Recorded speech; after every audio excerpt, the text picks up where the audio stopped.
ডারউইনে অস্ট্রেলিয়ার বিপক্ষে ৯ উইকেটের মহাকাব্যিক জয়ে সামাজিক যোগাযোগ মাধ্যমে বইছে আনন্দের জোয়ার। সমর্থক থেকে শুরু করে ক্রিকেটের রথী মহারথীরা মেতেছেন বাংলাদেশের বন্দনায়।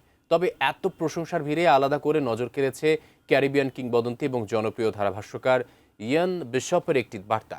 বাংলাদেশের এই গৌরবগাথা নিয়ে ঠিক কী লিখেছেন ইয়ান বিশপ, বিস্তারিত জানাচ্ছেন বদিউজ্জামান মিলন। ইতিহাস বাংলাদেশের পক্ষে, ম্যাচ শেষ হতে পারে ইনিংস ব্যবধানেই। ডারউইন টেস্টে ২২৮ রানের লিড নেওয়া বাংলাদেশকে কেন স্পষ্ট এগিয়ে রাখলেন জেসন গিলেস্পি? অজি কিংবদন্তি কেন এমন চাঞ্চল্যকর মন্তব্য করলেন? বিস্তারিত জানাচ্ছেন বদিউজ্জামান মিলন।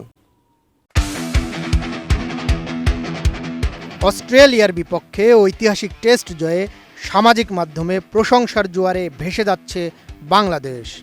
ভক্ত সমর্থক, সাবেক ক্রিকেটার থেকে শুরু করে বিশ্লেষকেরাও নাজমুল হোসেন শান্তদের পারফরম্যান্সের প্রশংসা করছেন। তালিকায় রয়েছেন ইয়ান বিশপ।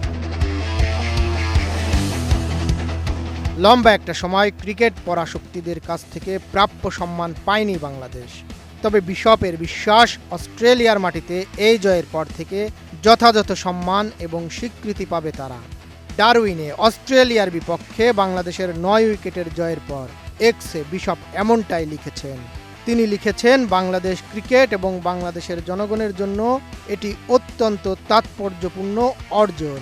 যারা আগে তাদের প্রাপ্য প্রশংসা বা স্বীকৃতি দিতে কার্পণ্য করেছে, তাদের কাছ থেকে এখন যথাযথ সম্মান ও স্বীকৃতি পাওয়ার পূর্ণ অধিকার তাদের রয়েছে।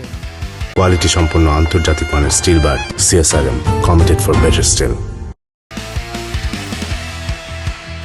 বাংলাদেশের ক্রিকেটার এবং কোচিং স্টাফের প্রশংসা করে জনপ্রিয় ধারাভাষ্যকার ও ওয়েস্ট ইন্ডিজের সাবেক তারকা ক্রিকেটার বিশপ মিরাজ তানজিদ হাসানের পাশাপাশি স্বদেশি ফিল সিমন্সেরও প্রশংসা করেছেন।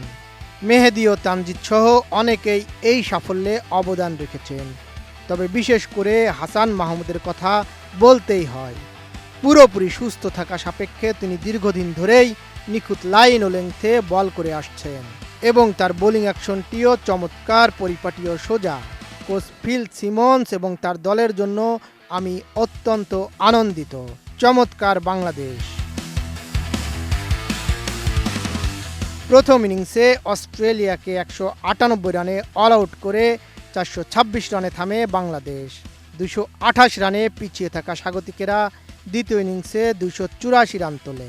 এরপর বাংলাদেশের সামনে লক্ষ্য দাঁড়ায় মাত্র ৫৭ রানের। ১ উইকেট হারিয়েই জয় তুলে নেয় বাংলাদেশ। বদিউজ্জামান মিলন, ATN নিউজ।